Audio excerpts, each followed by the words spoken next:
Hello guys, as yesterday we discussed about electric current and basic of electric potential. Now moving further, we would be discussing about quantization of charge and Ohm's law and the resist and what do we mean by resistance and what are the factors on which resistance depend.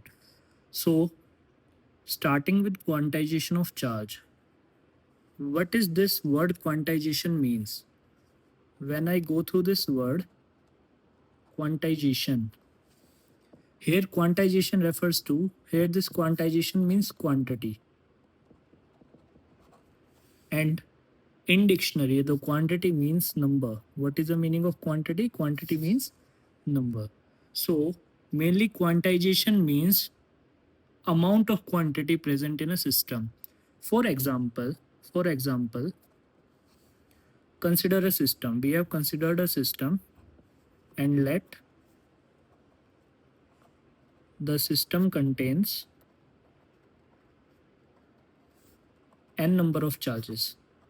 I have considered let the system contains n number of charges. Let there is q1, there is q2, let there are similarly n number of charges. So what do quantization of charge state?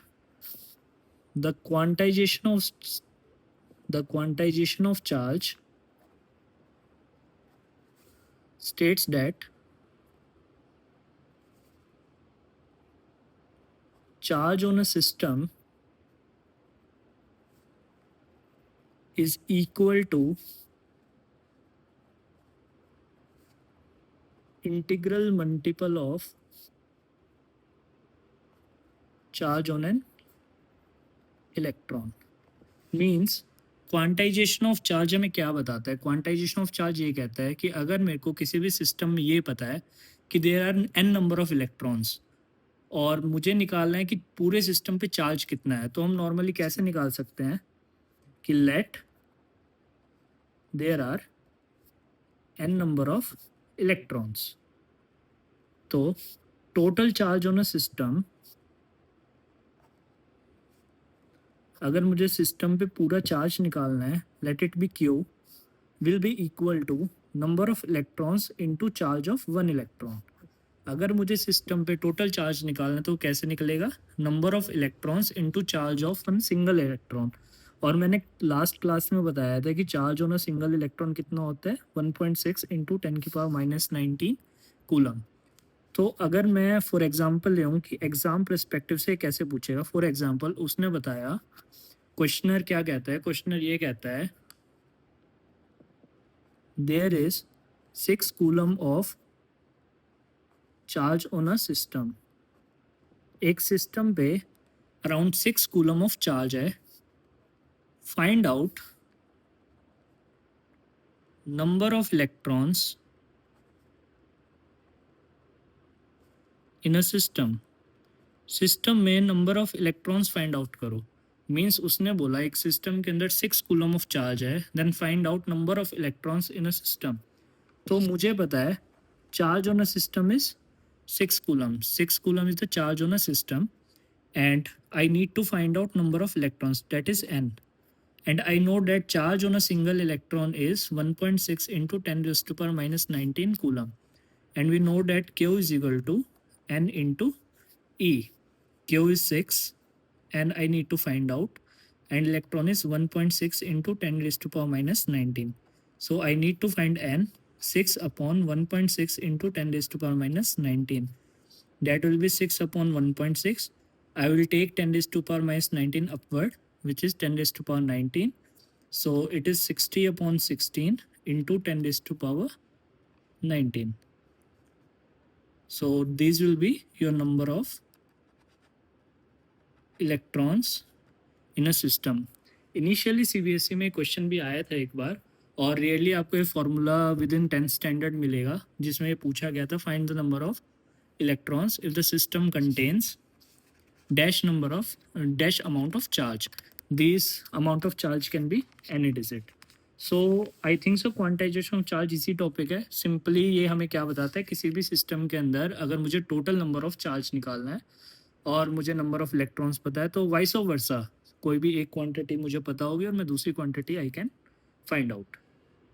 Okay. Now let's move to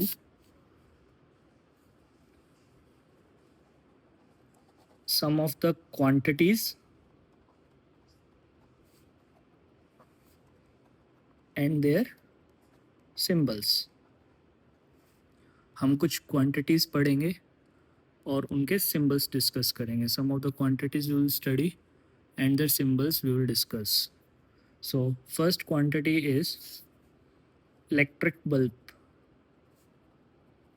Second quantity is cell. Third quantity is battery. And what is battery? Group of cells. And fourth quantity is resistor. Fifth quantity is variable resistor. Sixth quantity is wires. Variable resistor can also be known as rheostat.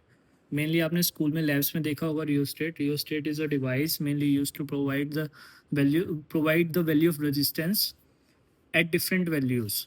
Means आप rheostat के through आप अलग अलग value of resistance provide कर सकते हो किसी भी सर्किट को. सो फिजिक्स में मेनली इन क्वांटिटीज़ के कुछ ना कुछ पर्टिकुलर सिंबल्स होते हैं that we are going to discuss. Bulb की नोटेशन क्या होती है? This is the symbol for bulb. Secondly cell. ये सेल का सिंबल होता है जिसमें जो हमारी ये बड़ी डंडी होती है, the longer one terminal is positive and the smaller one is negative. याद रखना हमेशा इन दो टर्मिनल्स के बीच में गैप होता है. ऐसे अगर मैं काफ़ी सारे सेल्स ज्वाइन कर दूं then it is considered as battery.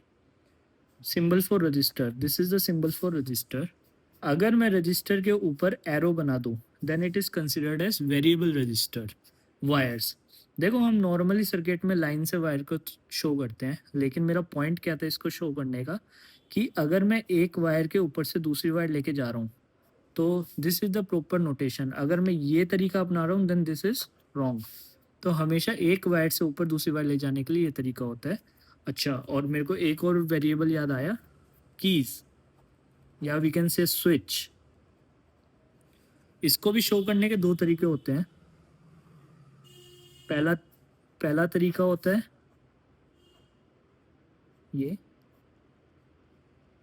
इस सिंबल का मतलब क्या है कि मेरा सर्किट इनकम्प्लीट है. अगर मैं इसको ज्वाइन कर देता हूँ तो मेरा सर्किट कंप्लीट हो गया. सिमिलरली अगर ये ओपन है देन सर्किट इज इनकम्प्लीट. अगर ये क्लोज है then the circuit is complete. So this is the criteria for different types of symbols. Okay. अच्छा, if I am talking about types of current, so there are mainly two types of currents. One is conventional current and second one is electronic current. So as we discussed in last class, हमने last class में discuss करा था, मैंने एक circuit लिया था जिसमें एक बल्ब बना हुआ था, एक रेजिस्टेंस लगा देते हैं, एक सेल लगा देते हैं. ठीक है. तो जो भी पॉजिटिव टर्मिनल, ये मेरा पॉजिटिव टर्मिनल हो गया, ये मेरा नेगेटिव टर्मिनल. तो मैंने ये चीज़ देखी थी, पॉजिटिव टर्मिनल से हमेशा क्या फ्लो होता है? करंट फ्लो होता है. तो वहीं नेगेटिव टर्मिनल से हमेशा क्या फ्लो होते हैं? इलेक्ट्रॉन्स. तो यहाँ पे जो flow of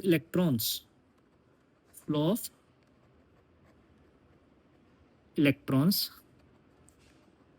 is considered as electronic current. Flow of electrons को हम क्या बोलते हैं? इलेक्ट्रॉनिक करंट बोलते हैं. And the current flowing in opposite direction of electronic current.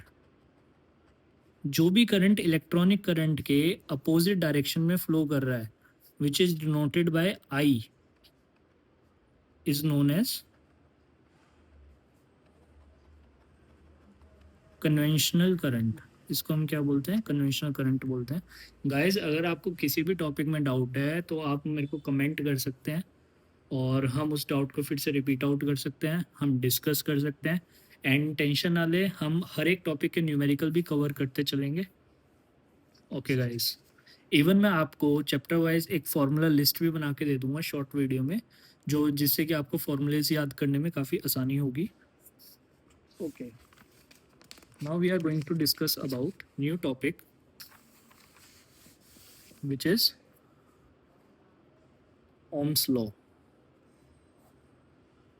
Guys, अगर हम जब बड़े स्टैंडर्ड में जाते हैं, if will be talking about this chapter in twelfth which will be repeating, in twelfth हम मेनली पढ़ेंगे Ohm's law was not a correct law, लेकिन in class related to class 10th we need to study that what was Ohm's law. So Ohm's was a scientist who gave a relation between voltage and a current, and the relation was कि जितना हम voltage बढ़ाते जाते हैं तो automatically हमें पता है उतना ही क्या होता है, करंट फ्लो करता जाता है। तो हमें पता है, फॉर एग्जांपल अगर मैं किसी अप्लायंस का एग्जांपल लेता हूँ, तो इन एन अप्लायंस मुझे पता है एक वोल्टेज में उसकी सेट कर देता हूँ। अब किसी भी अप्लायंस की वोल्टेज सेट कैसे होती है भाई, अगर मैं 220 वोल्ट किसी अप्लायंस को फॉर एग्जांपल देता हूँ, तो उसके हिसाब से करंट तो बहुत ज़्यादा फ्लो होगा। लेकिन जब भी अप्लायंस कम करंट क्यों लेता है, तो वो रीज़न, वो लॉजिक हमें यहाँ पे पता चलेगा कि ओम्स लॉ ने कहा क्या था। तो according to this law,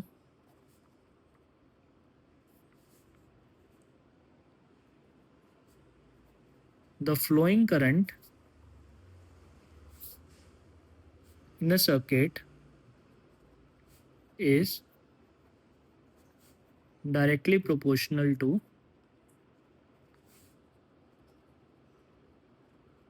potential difference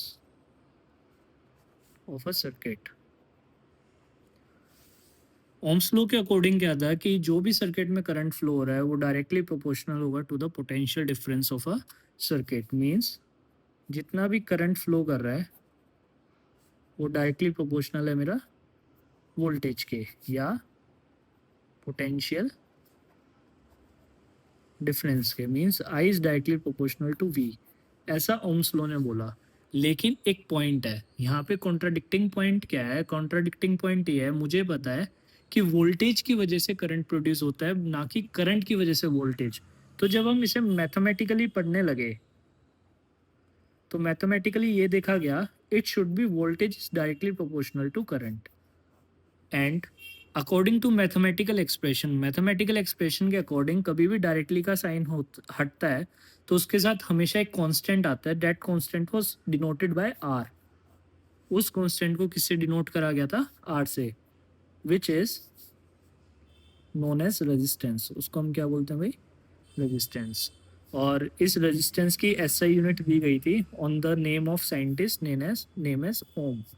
इसका सिंबल ये होता है ohm. And this law is followed at certain particular conditions. इसलिए हम इसमें एक और लाइन एड ऑन करते हैं, when all physical conditions are kept constant. इसका मतलब क्या है? इन्वायरमेंटल कंडीशंस जो भी होते हैं, जैसे pressure, volume, area, we can say temperature, when all these conditions are kept constant, तो हमेशा मेरा वोल्टेज डायरेक्टली प्रोपोर्शनल होगा करंट के। अगर इनमें से कोई भी एक भी क्वांटिटी चेंज हो रही है, date can make changes in the circuit. इसलिए हम बोलते हैं कि जब भी मेरी सारी फिजिकल कंडीशंस कांस्टेंट है तो उस केस में मेरा वोल्टेज हमेशा डायरेक्टली प्रोपोर्शनल होगा करंट के। और मैथमेटिकली जब भी हम डायरेक्टली का साइन हटाते हैं तो एक कांस्टेंट आता है जिसको यहाँ पे क्या नेम दिया गया? आर। R is resistance. इसकी ऐसा यूनिट क्या होती है? ओम। तो मेनली अभी रेजिस्टेंस है क्या? Will be talking about resistance. देखो, उससे पहले हम क्या बात कर रहे थे? हम ये बात कर रहे थे कि हर एक अप्लायंस की एक पर्टिकुलर कांस्टेंट वोल्टेज होती है, और उस कांस्टेंट वोल्टेज की वजह से वो एक पर्टिकुलर कांस्टेंट करंट ही प्रोड्यूस कर पाता है अप्लायंस के अंदर। तो अप्लायंस के अंदर ऐसा है क्या जिसकी वजह से वो कांस्टेंट करंट प्रोड्यूस कर पा रहा है? तो वो जो एक मेन पर्टिकुलर डिवाइस होता है उसको हम बोलते हैं रजिस्टर। रजिस्टर्स के अंदर क्या होता है? रेजिस्टेंसेस होता है जिसके का काम होता है करंट को रोकना। अब मैं ये तो नहीं बोलूँगा कि करंट को वो पूरा रोक देता है। अगर वो पूरे करंट को रोक देगा तो अप्लायंस वर्क ही नहीं कर पाएगा। सो रेजिस्टेंस क्या करता है? It is a quantity of, sorry, we would not say quantity,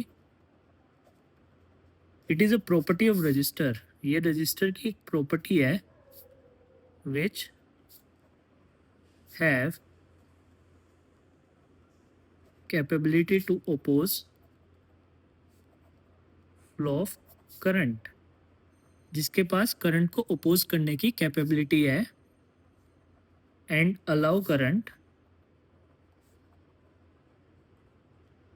according to requirement, and उतना ही करंट अलाउ करता है जितने की क्या है रिक्वायरमेंट है, means according to the fix value of voltage ये उतना ही करंट अलाउ करेगा जितने की रिक्वायरमेंट है.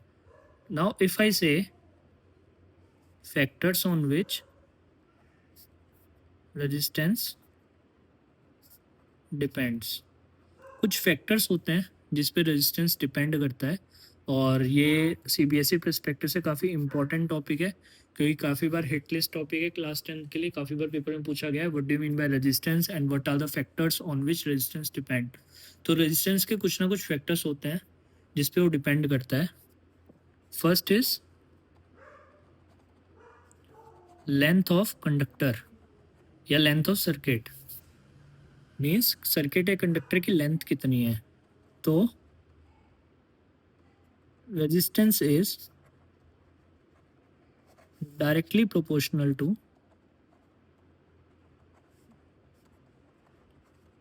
length of conductor.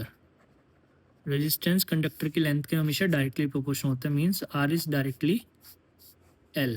let it be equation 1. Second,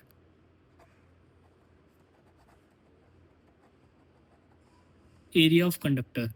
what is area of conductor, कैसे डिपेंड करता है. Resistance is inversely proportional to area of conductor.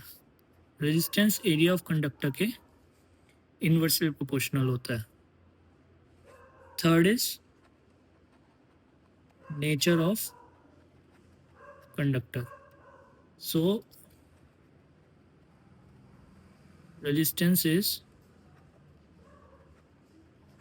directly proportional to nature of conductor. अभी यहाँ पे nature क्या होता है. nature is whether it is inductor, whether it is insulator, whether it is conductor, whether it is semiconductor. अच्छा, R is inversely proportional to area, let it be second equation. अभी directly inversely का मतलब क्या है. अगर मेरे conductor की length बढ़ती जाती है तो ऑटोमेटिकली रेजिस्टेंस की भी वैल्यू क्या होती जाएगी, बढ़ती जाएगी, क्योंकि ये डायरेक्टली प्रोपोर्शनल है. सिमिलरली अगर मेरे एरिया की लेंथ बढ़ती जा रही है तो ऑटोमेटिकली रेजिस्टेंस की वैल्यू क्या होती जाएगी, घटती जाएगी. मीन्स फॉर एग्जांपल अगर एरिया डबल हुआ ऑटोमेटिकली रेजिस्टेंस हाफ हो जाएगा, या रेजिस्टेंस डबल हुआ तो एरिया ऑटोमेटिकली हाफ हो जाएगा. जब हम इन इक्वेशंस को कंबाइन करते हैं ऑन combining equation 1 and 2, तो R directly L upon A, L ऊपर था और A नीचे, तो R is directly L upon A. And previously I told you that कभी भी डायरेक्टली का साइन आता है then when it is remove there is always a constant. जब हम इस डायरेक्टली के साइन को हटाते हैं then there is a constant. इस सिंबल को हम बोलते हैं rho. This symbol is known as row. And quantity का नाम है रेजिस्टिविटी. क्वांटिटी को हम बोलते हैं रेजिस्टिविटी. ठीक है, अब बात करते हैं SI unit of resistivity. SI unit of resistivity, resistivity की एसआई यूनिट क्या होती है. अगर मैं रेजिस्टिविटी की एसआई यूनिट की बात करता हूँ, अच्छा ये न्यूमेरिकल्स के लिए फॉर्मूला इंपॉर्टेंट है, हम इस पे न्यूमेरिकल्स भी करेंगे. देखो रेजिस्टिविटी की एसआई यूनिट के लिए रेजिस्टेंस की एसआई यूनिट क्या है. रेजिस्टेंस की एसआई यूनिट ओम होती है, तो मैंने इसकी एसआई यूनिट ओम लिखी. रेजिस्टिविटी की मुझे निकालनी है, लेंथ की मीटर, एरिया की मीटर स्क्वायर. जब मैं मीटर से मीटर स्क्वायर की एक वैल्यू कट करता हूँ तो रो की एसआई यूनिट क्या आई, ओम मीटर. तो SI unit of resistivity is ohm metre. Guys आप कमेंट कर सकते हो अगर किसी भी टॉपिक में डाउट है, हम उसे रिपीट कर लेंगे. तो ऐसी कुछ टेंशन नहीं लेनी है, काफ़ी इजी टॉपिक्स हैं और मैं काफ़ी स्मूथली पढ़ा रहा हूँ बेसिक्स के साथ। इवन 12th क्लास के स्टूडेंट्स के लिए भी ये इनिशियल चैप्टर का बेसिक रहेगा, इसके आगे कंटिन्यू करेंगे, तो वो भी ये वीडियो को फॉलो आउट कर सकते हैं। So SI unit of resistivity is ohm metre. Okay, now one important curve जो हमें पढ़ना है। इम्पॉर्टेंट कर्व क्या है? Relation between voltage and current. Relation between voltage and current. As we have studied, हमने क्या पढ़ा? By Ohm's law. Ohm's law के अकॉर्डिंग हमने पढ़ा that V is directly proportional to I। कभी भी कोई भी दो क्वांटिटीज डायरेक्टली प्रोपोर्शनल होती हैं तो हमेशा उनका जो ग्राफ होता है, जो कर्व होता है, वो स्ट्रेट लाइन होता है। तो कभी भी आपसे पूछा जाए VI curve, x axis is always voltage, y axis is always current, तो हमेशा इसका VI कर्व क्या जाएगा? Straight line. VI कर्व हमेशा क्या जाएगा? Straight line. Now one word wise एक CBSE का हिट लिस्ट क्वेश्चन है क्या, कि अगर मैं if resistance is doubled and length is half and area is twice, what is effect on resistivity? देखो, पेपर में बेसिकली क्या होता है, वो काफ़ी चीज़ें चेंज कर देगा, रेजिस्टेंस को कुछ भी कर देगा, लेंथ को कुछ भी कर देगा, एरिया को कुछ भी कर देगा। लेकिन हमने ऊपर पढ़ा रेजिस्टेंस लेंथ पे डिपेंड करता है डायरेक्टली, रेजिस्टेंस एरिया पे डिपेंड करता है, that is inversely, resistance nature पे डिपेंड करता है हमने। लेकिन ये तो नहीं पढ़ा कि रेजिस्टेंस रेजिस्टिविटी पे डिपेंड करता है, ऐसा तो हमने कहीं नहीं देखा। Resistivity is a constant. So if any change is done in resistance or any change is done in length or any change is done in area, it will not never affect the value of resistivity। वो resistivity की value को कभी भी effect नहीं करेगा। तो याद रखना, resistivity, इसका आंसर क्या रहेगा? Remains constant. रेजिस्टिविटी पे कोई भी इम्पैक्ट नहीं आएगा। जो भी इम्पैक्ट आएगा वो रेजिस्टेंस पे आता है, जो भी इम्पैक्ट आता है वो लेंथ पे आता है, जो भी इम्पैक्ट आता है वो एरिया पे आता है, बट रेजिस्टिविटी पे कोई भी इम्पैक्ट नहीं आता। सो गाइस, आई थिंक कि जो टॉपिक हमने आज डिसाइड करे थे, that is quantization of charge, कि क्वांटाइजेशन ऑफ चार्ज क्या होता है, किसी भी सिस्टम पे हम टोटल चार्ज कैसे निकालते हैं, वो हमने पढ़ा। मैं रिकैप दे देता हूँ। क्वांटाइजेशन चार्ज में मेनली हमने क्या पढ़ा कि अगर मुझे टोटल चार्ज पता है किसी भी सिस्टम का, तो मैं नंबर ऑफ इलेक्ट्रॉन्स निकाल सकता हूँ, या मेरे को नंबर ऑफ इलेक्ट्रॉन्स पता है तो टोटल चार्ज निकाल सकता हूँ सिस्टम। इम्पॉर्टेंट फॉर न्यूमेरिकल, ये न्यूमेरिकल के लिए भी इम्पॉर्टेंट है। सिमिलरली हमने कुछ सिंबल्स पढ़े जो फिजिक्स में यूज़ होते हैं, बेसिक सिंबल्स हैं, देखते ही आप पढ़ लोगे। फिर हमने पढ़ा कन्वेंशनल एंड इलेक्ट्रॉनिक करंट। जो भी सर्किट में इलेक्ट्रॉन्स फ्लो होते हैं उस करंट को हम बोलते हैं इलेक्ट्रॉनिक करंट। एंड जो हमारा पॉजिटिव टू नेगेटिव जो करंट फ्लो करता है opposite to the direction of electrons, that is known as conventional current. हम उसको क्या बोलते हैं? कन्वेंशनल करंट बोलते हैं। उसके बाद हमने पढ़ा ओम्स लॉ। देखो, ओम्स ने क्या बोला था कि वोल्टेज और करंट में एक डायरेक्ट रिलेशनशिप होती है, V is directly proportional to I। जब डायरेक्टली का साइन हटाते हैं तो कांस्टेंट आता है R, जिसको हम बोलते हैं रेजिस्टेंस। लेकिन कंडीशन अप्लाइड होता है कि फिजिकल कंडीशंस हमेशा क्या होनी चाहिए? कांस्टेंट होनी चाहिए। And SI unit of resistance is ohm. SI unit resistance की क्या होती है? ओम। अच्छा, अब रेजिस्टेंस क्या होता है? रेजिस्टेंस क्या है? रजिस्टर की एक प्रॉपर्टी है जो करंट को रोकती है, अपोज करती है, ब्लॉक नहीं करती, अपोज करती है, और उतना जाने देती है जितने की रिक्वायरमेंट है, allow according to the requirement. Resistance mainly अलग अलग फैक्टर्स पे डिपेंड करता है। The main factors are length, area and nature. Length पे कैसे डिपेंड करता है? R is directly proportional to L। Area पे कैसे डिपेंड करता है? It is inversely proportional to area. And nature पे कैसे डिपेंड करता है? Directly proportional. जब हम इस इक्वेशन 1 एंड इक्वेशन 2 को कंबाइन करते हैं तो R क्या आता है? L upon A। जब हम डायरेक्टली का साइन हटाते हैं देन द कांस्टेंट इज रो। तो इस रो को हम बोलते हैं रेजिस्टिविटी। हमने रेजिस्टिविटी की ऐसे यूनिट कैसे निकाली? मैंने ऊपर रेजिस्टेंस के फॉर्मूले में इसकी यूनिट लिखी ओम। रो रेजिस्टिविटी की मुझे निकालनी है। लेंथ की मैंने लिखी मीटर, एरिया की मैंने लिखी मीटर स्क्वायर। जब मैंने मीटर से स्क्वायर कट करा तो मीटर को इधर लेके गया तो तो रो की ऐसा यूनिट क्या आ गई, ओम मीटर। तो ऐसा unit of resistivity is always ohm meter. Now CBSE perspective से important curve, relation between voltage and current, हमने पढ़ा according to Ohm's law V is directly proportional to I. तो जब मैं डायरेक्टली का साइन देखते हैं, कोई भी दो क्वांटिटीज अगर डायरेक्टली प्रोपोर्शनल होती है तो उनका कर्व हमेशा स्ट्रेट लाइन जाता है। और मैंने एक सीबीएसई का क्वेश्चन डिस्कस करा कि अगर मैं रेजिस्टेंस की वैल्यू को वेरी करूं या लेंथ की वैल्यू को वेरी करूं या मैं एरिया की वैल्यू को वेरी करूं और मैं पूछता हूं what is the effect on resistivity, तो याद रखना resistivity is itself a constant value, उस पर कोई भी वैल्यू पे इफेक्ट नहीं आता, it always remains constant, resistivity remains constant. जिस तरह से मैं प्रेजेंट कर रहा हूँ चीज़ें, अगर आप उस तरह से सीबीएसई पेपर में प्रेजेंट करते हो then there are very few chances of getting the marks reduce, because आज के टाइम पे फिजिक्स इज सो ईजी और बंदे आउट ऑफ आउट मार्क्स भी स्कोर करते हैं। So tata bye bye students, next part में हम मेनली इनके न्यूमेरिकल्स डिस्कस करेंगे और आगे कुछ टॉपिक्स और कवर अप करेंगे, जैसे कॉम्बिनेशन ऑफ रजिस्टर्स, रजिस्टर्स अलग अलग तरह से कैसे कंबाइन करते हैं, एंड मैं different type of interactive numericals combination के डिस्कस करूँगा, काफ़ी ट्रिकी क्वेश्चंस डिस्कस करूँगा to make your concept strong. So tata bye bye, thank you.